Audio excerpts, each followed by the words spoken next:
I never imagined that the man I once called my best friend would be the same person whose silence cost me everything. When my wife was lying in that hospital bed, her hand clutching mine, her lips trembling as she whispered, "Please, don't let me go," I had already made the calls. I had begged David, the man who had stood beside me through childhood, through struggles, through dreams. But he never picked up, not once. And that night, I lost her. I lost my unborn child. And a part of me died too. If you think this is just another story about betrayal, you're wrong. What happened between David and me is not just betrayal. It's a story of broken trust, of unbearable loss, and of a revenge I never planned but life delivered for me. So sit tight, because the story you're about to hear will make you shed tears, and it will blow your mind. And if you haven't yet, make sure you like this video and subscribe, because you don't want to miss how this ends. My name is Nicholas, and once upon a time, I had a friend who was closer to me than a brother. His name was David. We grew up in the same streets, barefoot most days, our clothes ragged, our bellies empty, but our hearts full of dreams.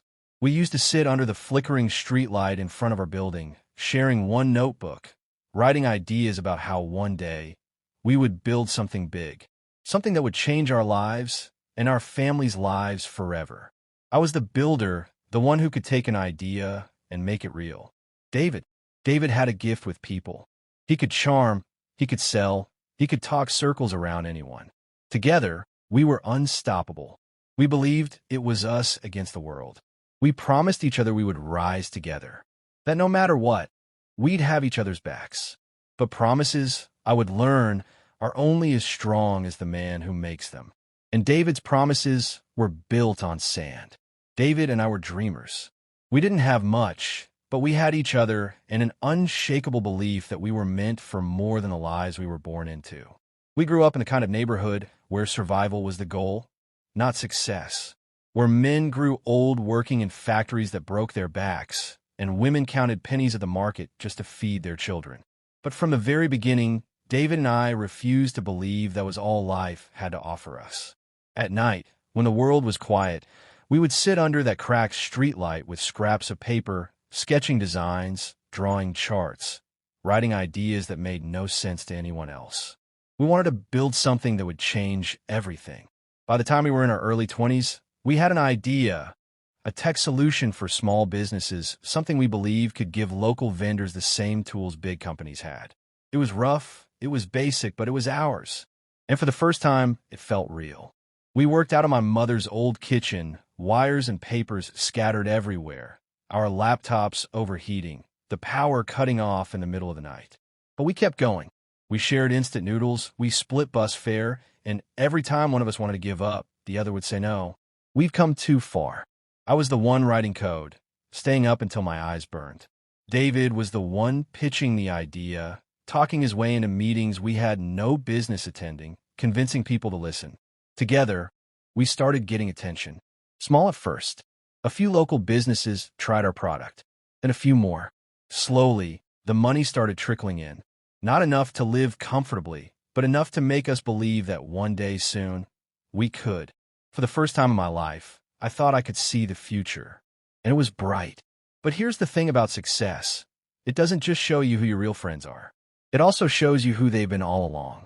Because while I saw us as brothers, David saw me as competition. At first, I didn't notice. Why would I? He was my friend, my partner. I trusted him blindly. But small cracks began to show. Investors started reaching out to him directly, not me. Meetings were happening without my knowledge. Documents were signed that I had never seen. And every time I asked, he brushed it off with that smile of his, "Nick, relax. I'm handling it. You do the building, I'll do the talking." I believed him. God help me, I believed him. And then came the night everything changed. The night I needed him most. The night my world shattered. At first, I thought the cracks in our friendship were small. Harmless. Temporary. But I was wrong. There was a contract, the biggest one we had ever gone after. It was with a chain of mid-sized companies that needed exactly what we had built. We stayed up for weeks, preparing every detail. I worked like a madman on the technical side, fixing bugs, upgrading the system, making sure it would impress even the toughest investor. David on his end, promised he was preparing the perfect pitch, one that would seal the deal for us both. We walked into that boardroom together, side by side. I can still remember the smell of polished wood, the way my palms were sweating against my cheap suit, and the proud look David gave me when the presentation began. I thought, this is it, our moment. And then everything shifted. David spoke. Only David. He pitched the product like it was his alone, like I had been nothing more than a helping hand in the background. My name was barely mentioned. Every question directed at him. He answered without even glancing at me. When I tried to add something, he cut me off with that fake laugh. Nicholas gets too technical. Let me explain it in simple terms. By the end of the meeting, I felt invisible. Days later, I found out he had signed a contract. Not under our company's name. Under his company. He had registered it quietly months before, using the very foundation we had built together, and no one had stopped him. But the betrayal didn't end there. He didn't just steal the contract. He destroyed my name. Rumors began to spread in the investor circle. Nicholas was difficult to work with. Nicholas was unstable. Nicholas was obsessed with credit and not committed to teamwork. Investors stopped returning my calls. Clients pulled out.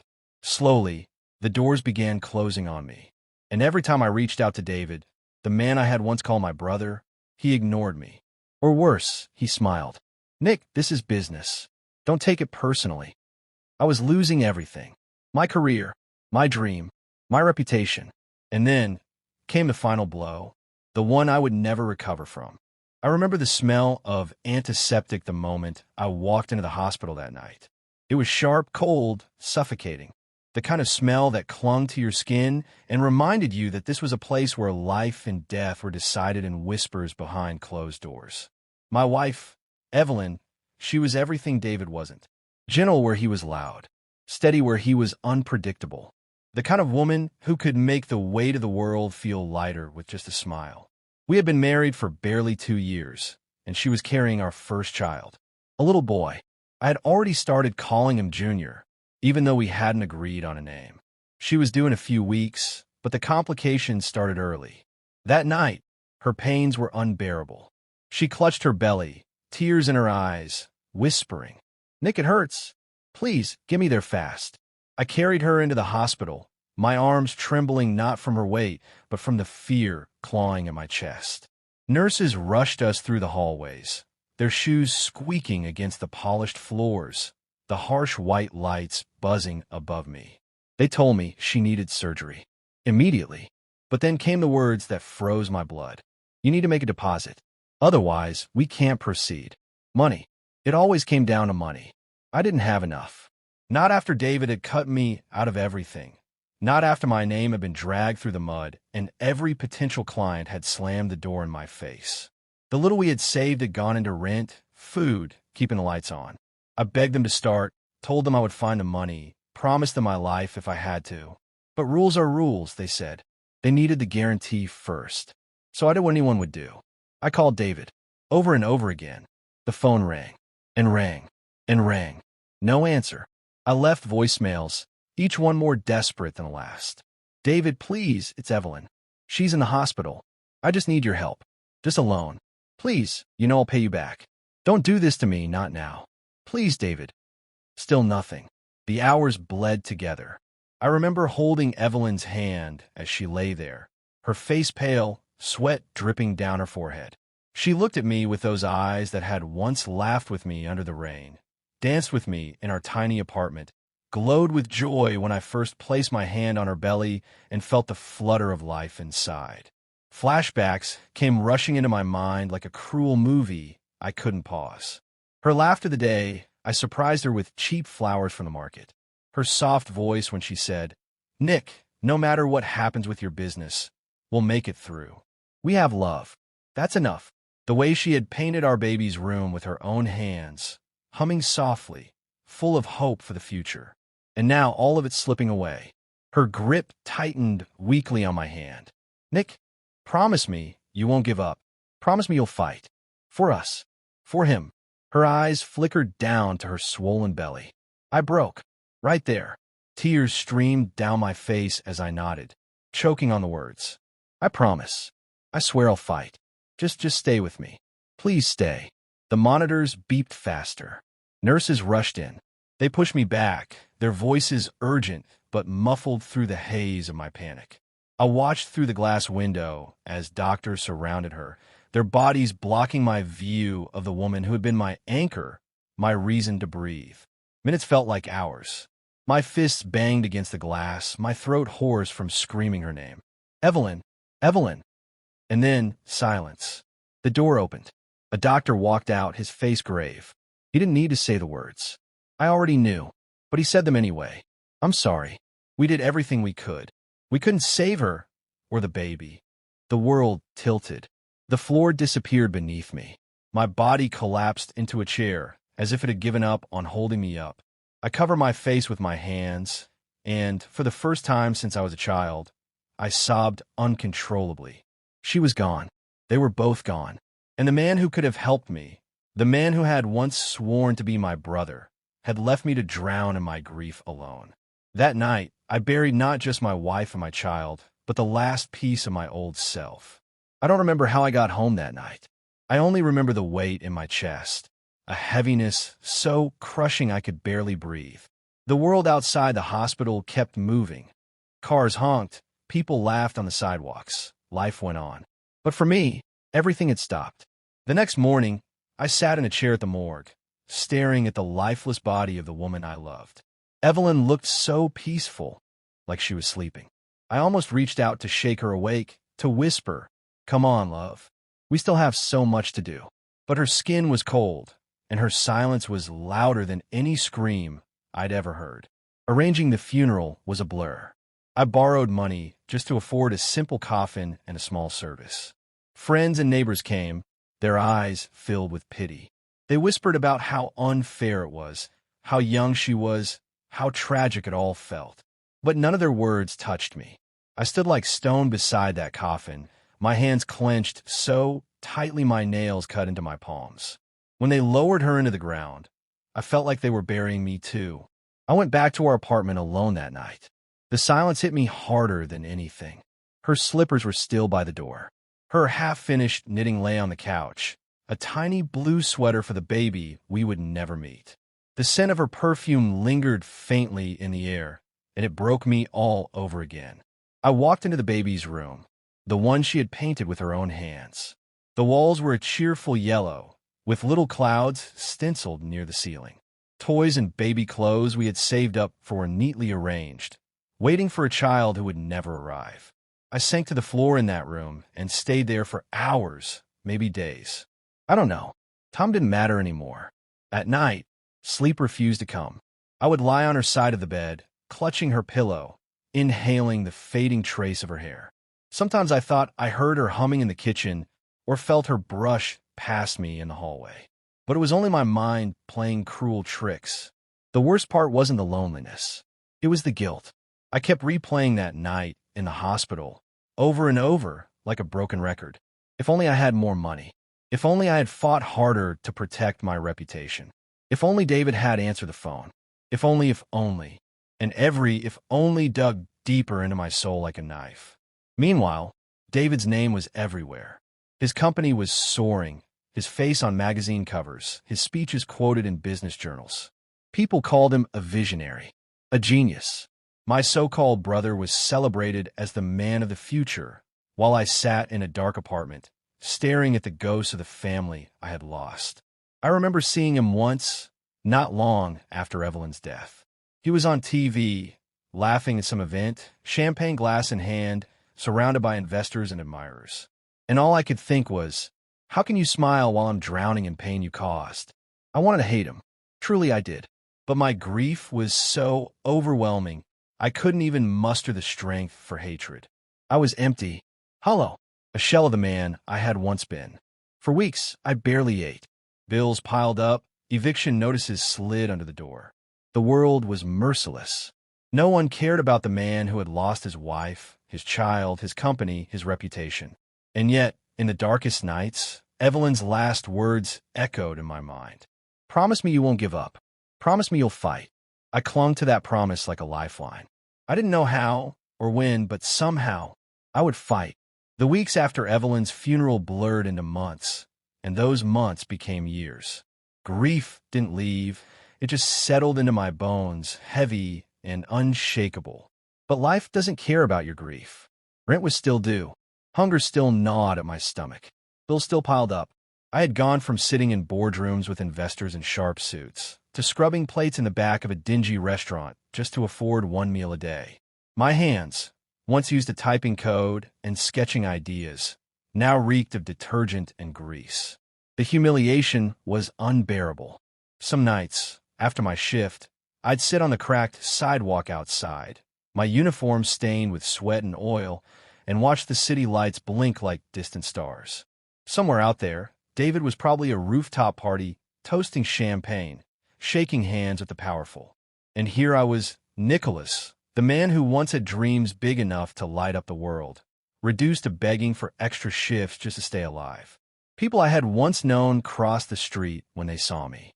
Others whispered when I passed, their words like sharp knives. Isn't that Nicholas? The one who failed? The one David warned us about? And David was thriving. I couldn't escape his face. Magazines and shop windows had his picture, headlines calling him the innovator of the decade. Investors praised his genius. Politicians quoted his words. He stood on stages with a spotlight beaming down on him, his voice echoing with confidence, while I washed dishes in the shadows. But what no one saw, what I knew in my heart, was that David's empire was built on lies, on stolen ideas, on the backs of people like me who trusted him and were discarded when they weren't useful anymore. I wanted to expose him, to scream the truth from the rooftops. But who would listen to me? I was a nobody now, a broken man with nothing but grief and calloused hands. Still, Evelyn's words haunted me. Promise me you'll fight. So I fought in the only way I could. I took odd jobs, construction, cleaning, delivery. I bent my back under the sun, carried loads heavier than my body wanted to bear. I ate little, slept less, and pushed myself forward, inch by inch. At night, when the city was quiet, I would pull out an old notebook, the same one David and I had once scribbled dreams in under the streetlight. The pages were yellowed, the ink faded, but I filled it with new ideas. My hands shook, my vision blurred with tears, but I kept writing. Because as much as David had taken from me, as much as life had crushed me, there was still one thing no one could steal: my mind. And deep down, buried under the pain and the loss, I knew my time would come again. I'll never forget the night everything began to change. I had just finished a long shift unloading crates at the docks. My back screamed with pain, my palms raw with blisters that had long since turned in scars. The cold wind whipped across the water, stinging my skin, but inside I felt nothing. Just emptiness. I walked past the glow of a fancy restaurant. The kind of place Evelyn had once dreamed of us going for anniversaries we'd never lived to celebrate. I slowed, watching through the glass. Inside, men in tailored suits laughed over wine, their watches glinting in the warm light. My reflection on the glass looked like a ghost, hollow eyes, tattered clothes, an existence no one wanted to acknowledge. And then, I heard a voice. "Excuse me, Nicholas." I turned, startled. An older man stood there, silver hair neatly combed, his coat heavy and expensive. His eyes, though, were kind, familiar. My heart thudded as I recognized him. It was Mr. Alistair Raymond, one of our earliest investors, a man who had believed in the dream David and I had pitched years ago, a man whose trust David had twisted and used for his own gain. For a moment, shame burned through me. I wanted to hide, to disappear. But Mr. Raymond stepped closer. "My boy," he said softly, "what happened to you?" The words cracked something inside me. All the pride I'd been holding on to, all the walls I'd built just to survive, collapsed. I couldn't even answer.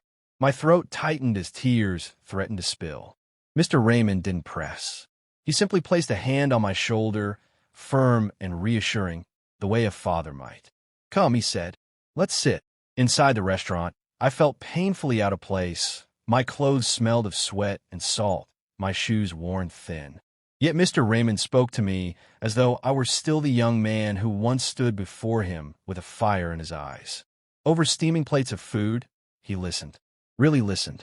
I told him about David's betrayal, about Evelyn, about the hospital, about the nights I almost gave up. My voice cracked again and again, but Mr. Raymond didn't look away. When I finished, there was silence. His eyes glistened with something between sorrow and pride. "You've suffered more than most men could endure," he said slowly. "But Nicholas, do you not see it? You are still here. And the fact you are still here, after all this, that is no small thing. That is strength." I shook my head. "Strength doesn't feed me. Strength doesn't bring Evelyn back." "No," he agreed softly. "It doesn't. But strength builds. And you, Nicholas, were born to build." Those words lodged deep in me, like a spark reigniting cold embers. Then he leaned in, lowering his voice. "David may have stolen your company. He may have stolen your name. But he did not steal you. The mind, the vision, the brilliance, those were always yours. And if you are willing, I will help you rise again." For the first time in years, hope flickered in my chest. It felt dangerous, almost painful, to believe again.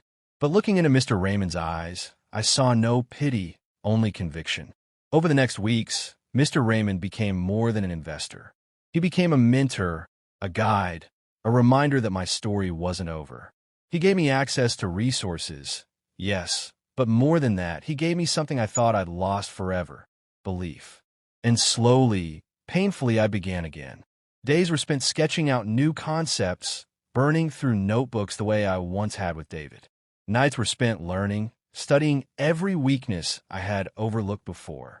Mr. Raymond challenged me, pushed me, refused to let me wallow in excuses. "Excellence, Nicholas," he would say, "not bitterness. That is how you will win." And deep down, I swore to myself that one day, David would see me again. Not broken, not forgotten, but stronger than he ever imagined. Months turned into years, and under Mr. Raymond's mentorship, I rebuilt piece by piece what I had lost. Not the same company, no, but something entirely new, something stronger. At first, no one wanted to work with me. My name had been dragged through the mud so thoroughly by David that people flinched when I walked into a room. But Mr. Raymond's faith became my shield. He introduced me to people who respected him enough to at least listen. And once they listened, they saw I worked harder than I ever thought possible. Days blurred into nights as I poured my soul into this second chance. I refused shortcuts, refused to compromise my integrity. Every detail mattered. Every pitch was delivered with precision. Slowly, investors began to return my calls. Slowly, clients began to trust me again. And then came the moment I had been preparing for. A multi-million-dollar government contract. The kind of deal that could not only cement my comeback, but also prove to the world that Nicholas, the man David had tried to erase, was very much alive. I prepared for weeks. Every document reviewed 100 times. Every presentation rehearsed until I could deliver it in my sleep. Mr. Raymond stood by me like a general preparing his soldier for battle. But when the list of competitors was revealed, my heart stopped. David's company was there. It felt like fate had drawn a line in the sand. The man who had ruined me, destroyed my reputation, cost me Evelyn, was now my rival, once again. At first, I was shaken. Memories of his betrayal, of Evelyn's pale hand in mine at the hospital, came flooding back. But then steel settled in my bones. This wasn't just business. This was war. The day of the preliminary presentations, I walked in a hall wearing the same cheap watch I had worn in my early days, a reminder of where I came from, of the fire that had built me. David was already there, surrounded by his entourage, his suit custom-tailored, his smile as smug as ever. When he saw me, he actually laughed, loudly, mockingly, loud enough for others to turn their heads. Well, he said, strolling toward me. "Look who crawled out of the gutter. Tell me, Nicholas, do they even let people like you into rooms like this anymore?"